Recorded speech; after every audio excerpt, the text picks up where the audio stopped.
guys, welcome back to my channel. My name is Noko and today I'll be doing a book review on James and the Giant Peach.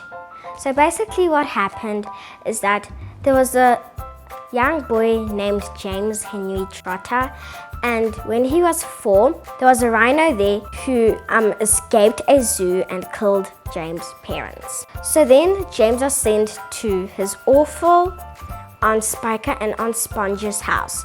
They were sisters and they lived on the top of a big lonely hill. There was a peach tree there that has been there since the ancient times of the ancients. And it has never grown a single peach, not even one single peach. But then, one day, James met a man. He gave him a packet of tiny little good seeds. And those seeds, if he dropped them, whoever they meet first, they will do the good things to them. So, James was so excited. He tripped and fell. He was holding the packet of seeds, and all those seeds went on the ground. James was very sad now. He couldn't have a happy life in Aunt Spiker and Aunt Sponge's house. So, one day, the peach tree, which has never grown a peach before, grew a gigantic peach. It was bigger than the house it was in. It grew bigger and bigger. Soon it was as big as the whole hill.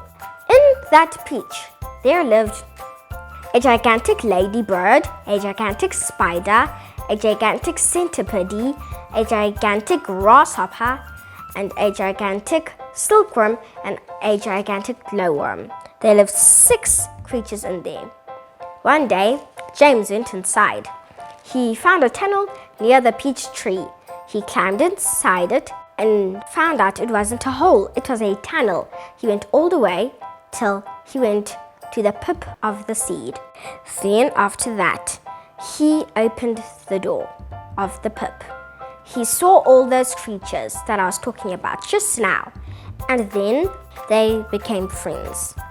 Then the next day, because James was sleeping inside the peach, he woke up the next day inside the peach.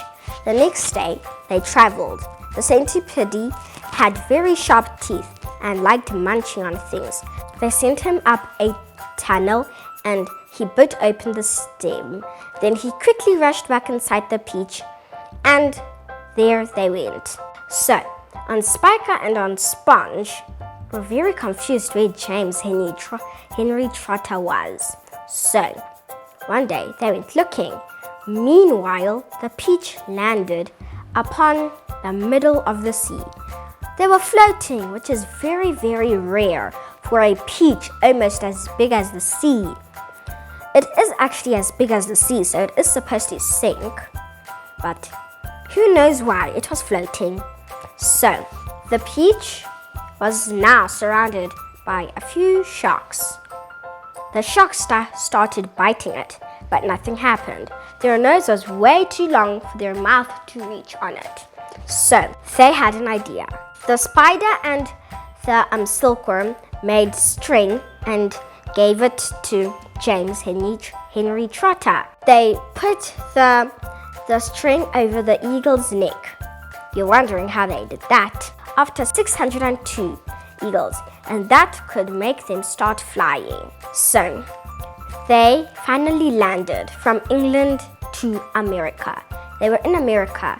Everybody thought it was a huge bomb sent from another country. The sirens and calls and news spread from country to country. The whole world knew, only in 1 second. Indeed, it wasn't a bomb. It was just the peach. It was delicious. They could just scoop some out and eat at any time. But the peach wouldn't get smaller. To find out more about this book, make sure you read it.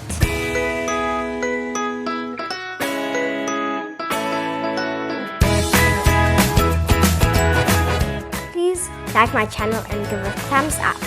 And make sure to subscribe down there.